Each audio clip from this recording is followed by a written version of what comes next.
Have you ever been really excited about something and you go to text your best friend about it and they don't respond? Or they just say, cool, and throw your excitement out the window? So you try to ask another question and they give you a one-word response. For many people, like me, that really grinds my gears. Especially when you show that you care. Having a simple conversation nowadays is almost impossible unless you call them on the phone or if you talk face to face.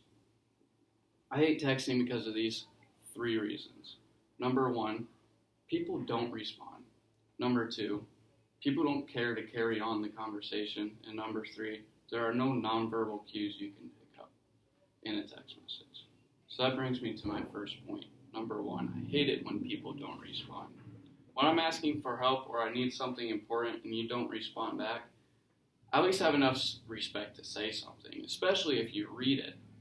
If you're busy, tell me. I won't be mad. I'm an understanding guy. Just say, I can't talk right now. There was this one time where I was trying to find someone to work for me so I could go to Adventureland with my girlfriend, and I'd messaged 17 different people, and out of those 17 people, only 4 of them responded. That is annoying. I'm an understanding guy, so at least tell me you're busy, or simply just say, hey, I can't work that day. And that brings me to my second point. Some people almost never carry on the conversation. When people don't even care enough to carry on the conversation, I'm taking my time out of my day to talk to someone that I really appreciate and care about. And so make the conversation enjoyable, or if you have to go, then say so.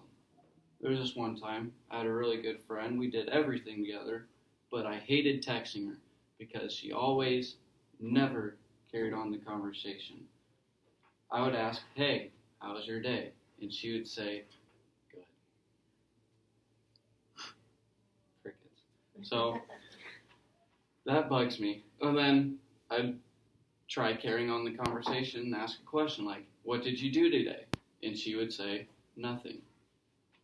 There's 24 hours a day, and you did nothing. It's really annoying. And my third point, you can't pick up on nonverbal cues. When talking to someone in person, you can pick up how they're feeling and what their mood is by their voice and the expressions on their face or maybe hand gestures. The only way you can give off nonverbal cues in texting is if you use emojis or punctuation, and people don't use either.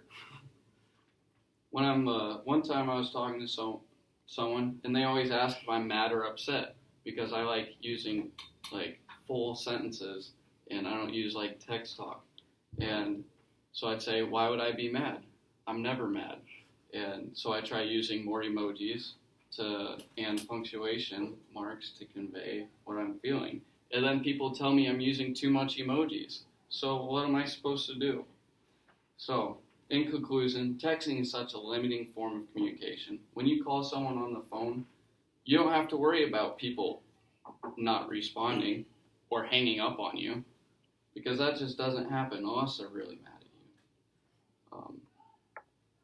And you won't have to worry about people shutting down the conversation after one question. So now you know how much easier it is to simply pick up the phone and dial your best friend and have a more personal and better conversation with your friend and maybe even